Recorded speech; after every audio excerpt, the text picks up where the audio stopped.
쌀이 울타리에 와주셔서 고맙습니다.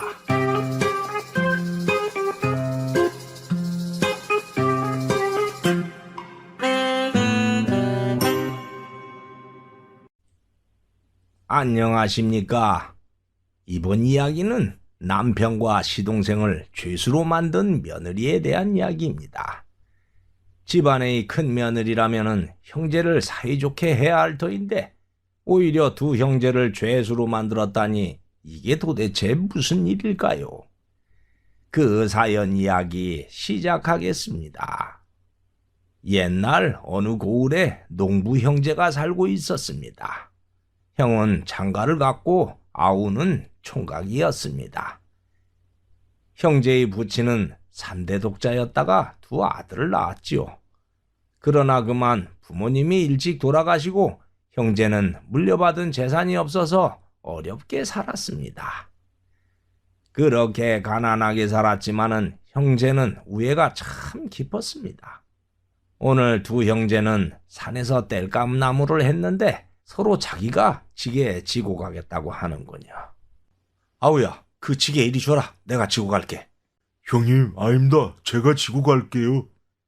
허허, 내가 지고 간다니까. 아이, 제가 진다니까요. 네 고집은 못 걷겠구나. 그래, 그러면 이렇게 하자. 내가 먼저 지고 가다가 중간부터는 네가 지는 것으로 하는 게 어떠냐? 아유, 알겠습니다. 그렇게 하죠, 뭐.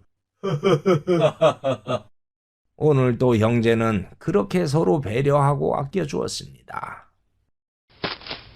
형제가 집으로 오자 형의 아내가 반겨주었습니다. 아우, 당신도 참. 당신이 지고 오셔야지. 도련님에게 지고 오시게 하면 어떻게 해요? 아유, 괜찮습니다, 형수님. 조금만 기다리세요. 얼른 저녁 차릴게요. 두 형제는 저녁을 맛있게 먹었고 아우는 식사 후에 자기 집으로 갔습니다. 그런데 어느 날 나라에서 아우에게 부역 통지서가 날아왔습니다. 먼 북방에서 성을 쌓는 일에 아우가 그만 부역을 가게 되었지 뭡니까. 부역을 가면은 다칠 수도 있고 죽는 일도 있으니 형 부부는 크게 걱정이 되었지요. 형님, 형수님, 그럼 가겠습니다. 아우야, 몸 조심해라. 도련님, 먹을 거 꼭 잘 챙겨 드세요. 알겠습니다. 두 분 몸 건강하게 잘 계세요. 그렇게 아우는 멀고 먼 북방으로 떠났습니다. 그런데 아우가 떠난 후에 친척 어르신이 형에게 찾아와 이렇게 말하는 것이 아닙니까? 너의 3대조 할아버지께서 큰 토지를 남기고 돌아가셨는데 그 문서가 발견되어서 이렇게 찾아왔다. 예? 그렇게 해서 형은 갑자기 큰 토지를 가진 부자가 되었습니다. 그런데 형은 부자가 되고 편하게 살게 되자 아우에게 재산을 나눠주기 싫어졌습니다. 욕심이 생겼지요. 그리고 몇 달 후 아우가 돌아왔습니다. 아우는 고을 사람들로부터 형이 갑자기 부자가 된 이야기를 들었지요. 그리고 형이 살고 있는 으리으리한 기와집 앞에 와서 생각했습니다. 아유, 형님이 이렇게 부자가 되었으니 나에게도 재산의 반쯤은 주겠지? 흐흐. 아우는 그렇게 생각하며 집으로 들어가서 두 분께 인사한 후에 이렇게 말했습니다. 형님, 부자가 된 것을 축하합니다. 저에게 나눠줄 재산은 얼마나 됩니까? 아니 아우야, 그게 무슨 말이냐? 나눠주다니. 예? 아니, 조상님 땅을 받았으니까 저에게도 나눠줘야죠. 야, 내가 제사도 다 지내고 집안에 대소사는 다 하는데 당연히 장남인 내가 다 가져야지. 예? 아니, 그래도 그렇죠. 저도 자식이니 받아야 하는 거 아닙니까? 그건 내 거야.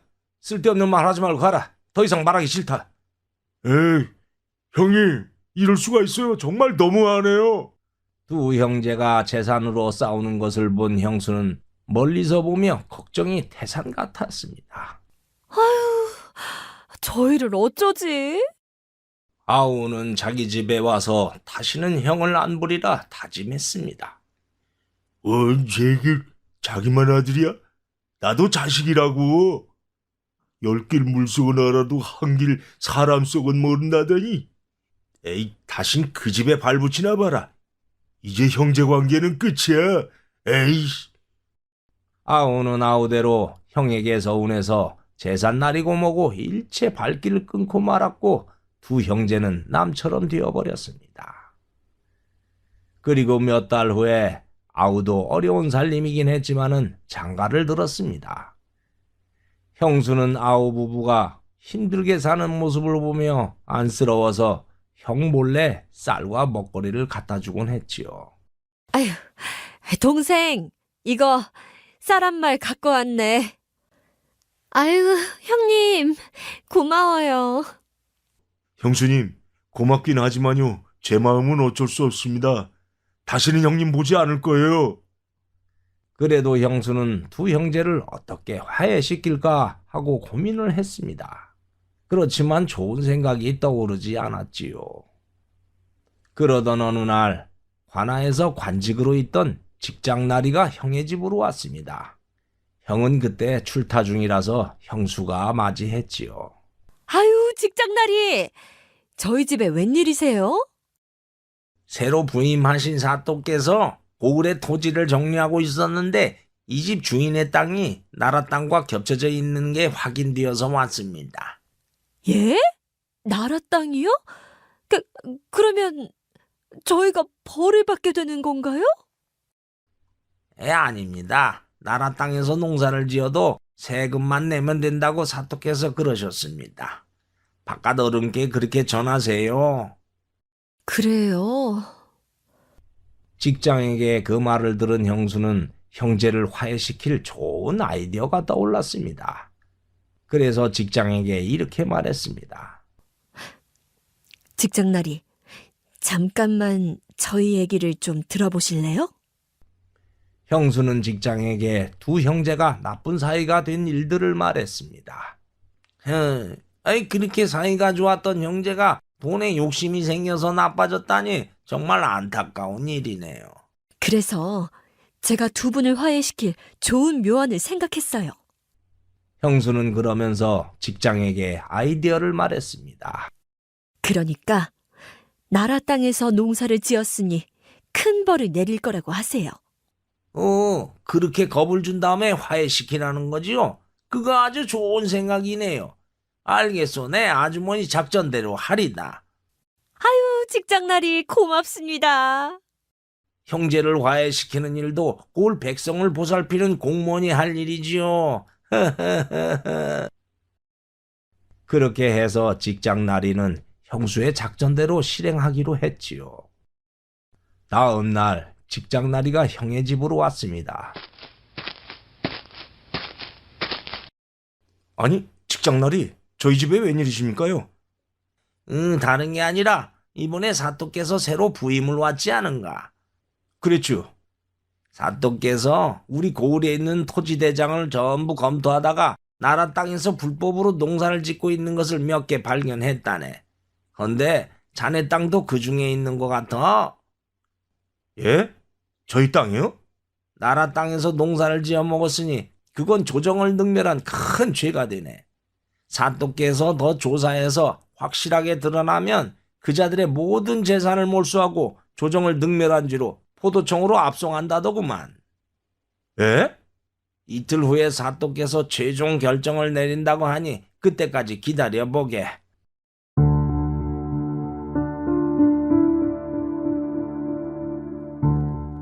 형은 포도청으로 끌려갈 경우 죽은 목숨이니 걱정이 태산 같아졌습니다. 물론 작전을 의뢰한 아내도 멀리서 그 모습을 보고 있었지요. 어이구, 포도청으로 끌려가면 죽을 텐데 이 일을 어떡하지? 이틀 후에 직장이 형에게 찾아왔습니다. 나으리, 어떻게 됐습니까? 그건 참 이상한 일이 생겼네. 어제 자네 아우가 관아로 자수하러 왔었네.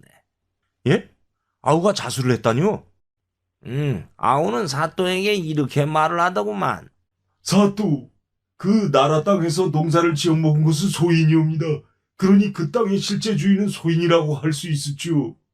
형님은 아무런 죄도 없습니다. 그래서 이렇게 자수하러 왔습니다요. 소인에게 그 죄를 물으시고 형님의 죄는 면하여 주십시오, 사또.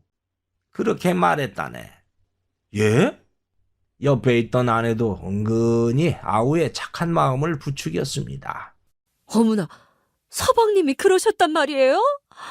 세상에, 서방님이 그렇게 고마운 분인 줄도 모르고.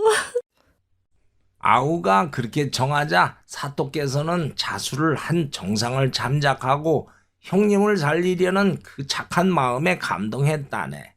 그래서 아우에게 그 토지에서 농사를 계속 짓게 하되 일정 부분 세금만 낸다면 모든 것을 면해준다고 하셨네. 그리고 자네 죄도 없던 일로 하였지. 그래요? 여보, 서방님이 아니었으면 어찌 될 뻔했어요. 형은 자기를 위해서 죄를 뒤집어 쓰려고 한 아우가 너무나 고마웠습니다. 아우야.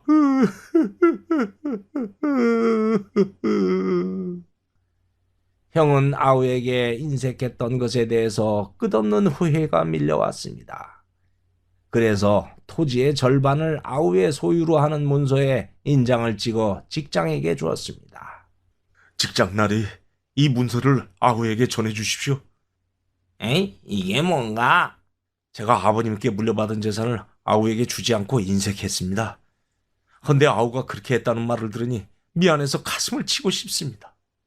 그래서 저희 모든 토지의 절반의 명의를 아우에게 준다는 문서를 만들었습니다. 이래도 괜찮은가? 당연하죠. 그래서 직장은 문서를 들고 동생 집으로 갔지요.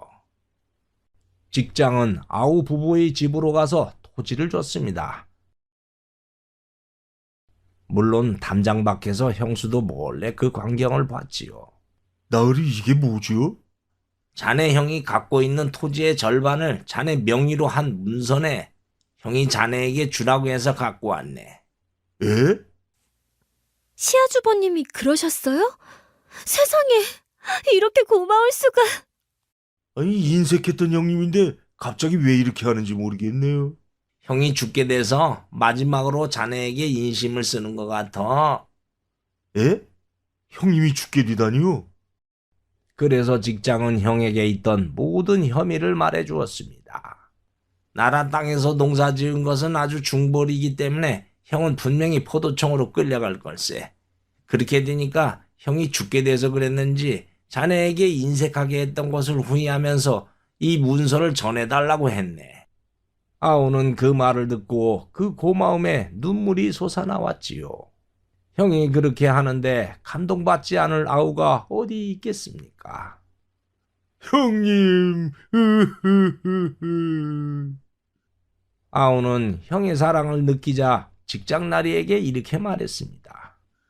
직장날이 사실은 제가 그 토지에서 농사를 지어 먹었습니다. 그러니 절 체포해 가십시오. 형님은 죄가 없습니다. 뭐? 에이, 그게 정말인가? 그러면 자네 뜻을 사또에게 물어보고 내일 오겠네. 직장나리는 그렇게 떠났습니다. 직장이 가자 아우와 아내는 울었지요. 여보, 내가 이렇게 택하는 걸 이해해 주시오. 아니에요. 시아주버님께서 이렇게 큰 재산을 주셨는데 그냥 있으면 도리가 아니지요. 당신의 뜻을 따를게요, 여보. 여보. 담장 밖에서 형수도 아우 부부가 흐느끼는 것을 보며 감정이 북받쳐 눈물이 맺히는 것이었습니다. 아우의 집에서 나온 직장은 약속한 장소에서 형수를 만났습니다. 아주머니가 시킨 대로 하니까 예상한 대로 아우가 자기를 벌해달라고 하더구만요. 저도 담장 밖에서 봤어요. 정말 잘 되었어요. 아주머니 묘안이 딱 맞아 들어가네요. 이대로만 가면 작전이 성공한 거라고 봐도 되겠네요.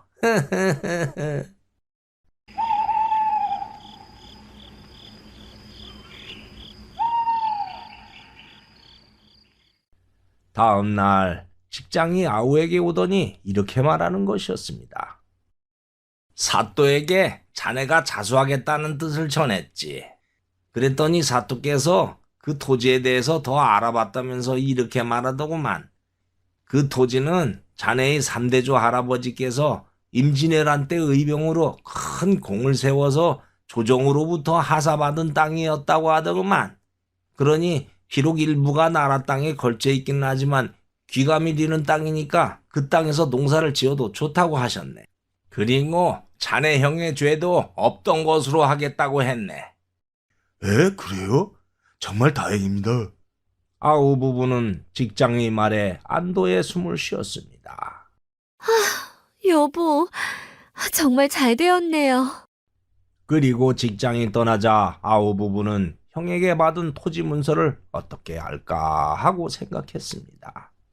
여보, 평소에 형님에게 불만을 가졌던 것이 너무 죄송해서 이 토지 문서는 받지 못하겠소. 저의 생각도 그래요. 우린 굶을 정도는 아니니 서류를 돌려주는 게 좋을 것 같아요. 여보, 이해해줘서 고맙소. 그럼 어서 형님 집에 가서 돌려주고 옵시다. 그렇게 해서 아우 부부는 문서를 들고 집을 나섰습니다. 그러다가 저쪽에서 오는 형을 만났지요. 아니, 형님. 아우야, 어디 가는 게냐? 형님에게 불순했던 것이 죄송해서 형님이 준 토지를 받을 수가 없다구만요. 그래서 돌려주려고 이렇게 가는 중입니다.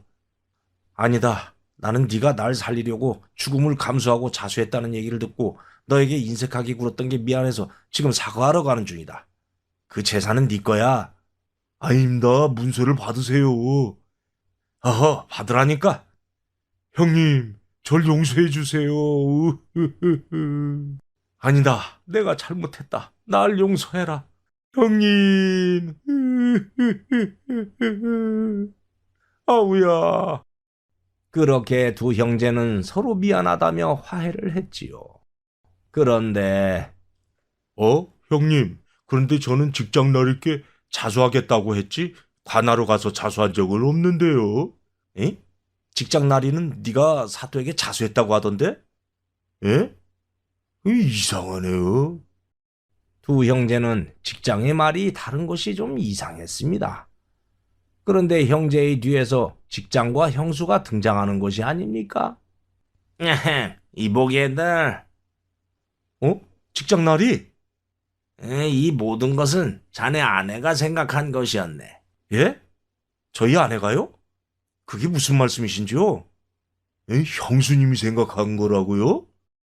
그러니까 그게 어떻게 된 것이냐면은 직장은 두 형제에게 형수가 모든 작전을 생각했고 자기는 그대로 했다는 그 과정을 모두 말해 주었습니다. 두 형제는 그것을 알고 깜짝 놀랐지요. 예? 그랬어요? 그렇게 된 거였군요. 두 분의 사이가 너무 안 좋으니 이렇게라도 화해를 시키는 것이 좋을 것 같아서 생각했던 거였어요.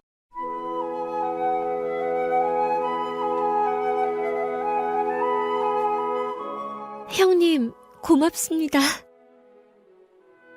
아니네. 이제 다 잘 되었으니 우리도 친형제처럼 잘 지내세. 예, 당연하지요. 여보, 당신이 아니었다면 나는 하나밖에 없는 아우를 잃어버릴 뻔했소. 고맙소, 여보.